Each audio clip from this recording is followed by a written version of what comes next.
ஸ்ரீ குருப்யோ நமஹ. தெய்வத்தின் குரல் இரண்டாம் பகுதி 77வது தலைப்பு. ஜாதி முறை, வேதம், கீதை இவற்றின் கருத்து தொடர்ச்சி. சரி, ஆனால் எத்தனை வயசுக்கு மேல் இப்படி குணத்தை அறிந்து அதை அனுசரித்து அதற்கான வித்யையை பயின்று அதற்கப்புறம் தொழிலை அபியாசம் பண்ணுவது?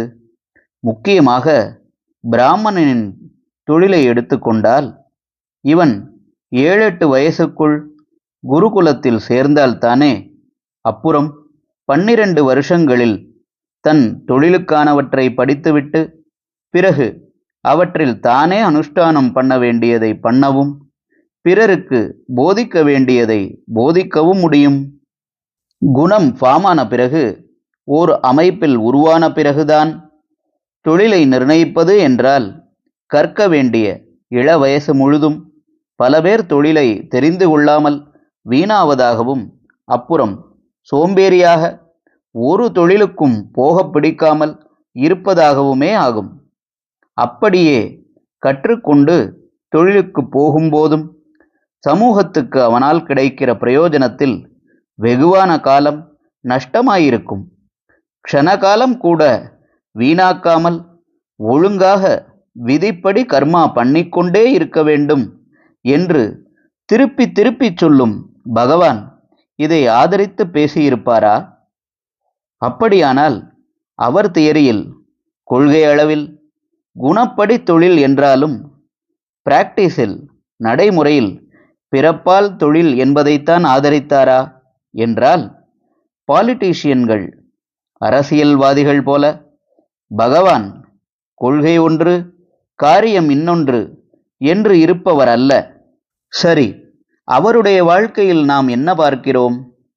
நான் யுத்தம் பண்ண மாட்டேன், பந்துமித்திரர்களின் இரத்தத்தை சிந்தி சாம்ராஜ்யாபிஷேகம் பண்ணிக்கொள்வதை விட ஆண்டி பரதேசியாக பிக்ஷை எடுத்து சாப்பிடுவது எத்தனையோ மேல் என்று சொல்லிக்கொண்டு தேர்தட்டில் உட்கார்ந்து சத்தியாகிரகம் பண்ணிவிட்ட அர்ஜுனனிடம் அவர் என்ன சொன்னார்?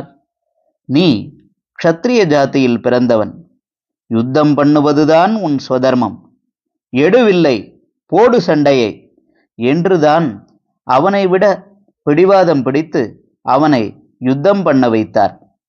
இங்கேயாவது ஒரு மாதிரி சமாதானம் சொல்லலாம்.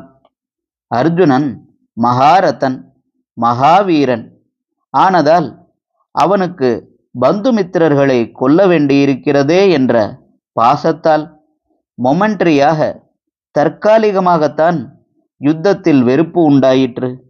உள்ளூர அவனுடைய குணம், மனோபாவம் தன்னுடைய வீரத்தை காட்டுவதில்தான் இருந்தது. அதனால்தான் அவனை பகவான் யுத்தத்திலேயே தூண்டிவிட்டார். ஆனபடியால் அவர் ஸ்வதர்மம் என்று சொன்னது ஜாதி தர்மம் என்று ஆகாது. அவனுடைய சொந்த குணத்தை, இயற்கையான மனோபாவத்தை தான் ஸ்வதர்மம் என்று சொல்லி அவனுக்கு எடுத்து காட்டினார் என்று சுற்றி வளைத்து அர்த்தம் பண்ணி கொள்ளலாம். அப்படியானால் தர்மபுத்திரர் விஷயம் என்ன? சண்டையே கூடாது, சமாதானமாகவே போய்விட வேண்டும் என்றுதானே அவர் ஆரம்ப காலத்திலிருந்து இருந்து வந்திருக்கிறார். தங்கள் 5 பேருக்கும் 5 வீடு கொடுத்து விட்டால் கூட போதும், ராஜ்யத்தில் பாதி தர வேண்டும் என்று இல்லை என்கிற அளவுக்கு ஒரே அடியாக இறங்கி வந்துவிட்டவரல்லவா அவர். அவரையும் அவருக்காக தூது போன பகவானே யுத்தத்தில் தானே இழுத்து விட்டார். இதற்கு முந்தியும் தர்மபுத்திரரை எல்லா சிற்றரசர்களையும் வென்று சார்வபௌமராகும்படி பண்ணி அவருடைய ராஜசுய யாகத்தை பகவான் தானே முன்னின்று நடத்தி வைத்தார். தர்மபுத்திரர் இதற்கெல்லாமா ஆசைப்பட்டவர்? அவருடைய குணம், மனோபாவம் ஆகியன கொஞ்சங்கூட இந்த யுத்தம், சார்வபௌம பதவி இவற்றுக்கு ஆசைப்படாததுதானே. அவரையும் பரமாத்மா க்ஷத்ரிய தர்மத்தைத்தான் அனுஷ்டிக்க பண்ணினார் என்றால் அவர் ஸ்வதர்மம் என்கிற போது அவரவர் ஜாதி தர்மத்தைத்தான் சொன்னார் என்றுதான் அர்த்தமாகும். பிராமணராக பிறந்தும் க்ஷத்ரிய தர்மப்படி யுத்தத்தில் இறங்கிய துரோணாச்சாரியார் மாதிரியானவர்கள் பெரியவர்கள் என்பதால் பகவானாக அவர்களை நிந்திக்க மாட்டாராயினும் பீமசேனன் போன்றவர்கள் அவர்களை ஜாதி தர்மம் விட்டதற்காக குத்தி காட்டி பேசிய போதெல்லாம் பகவான் ஆக்ஷேபித்ததில்லை. அதனால் பிறப்பால் ஏற்படுகிற ஜாதி தர்மமே அவர் சொன்ன ஸ்வதர்மம் என்று உறுதியாகிறது.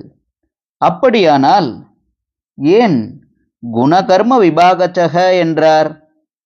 ஹரஹர சங்கர, ஜெய ஜெய சங்கர. தெய்வத்தின் குரல் மேலும் ஒலிக்கும்.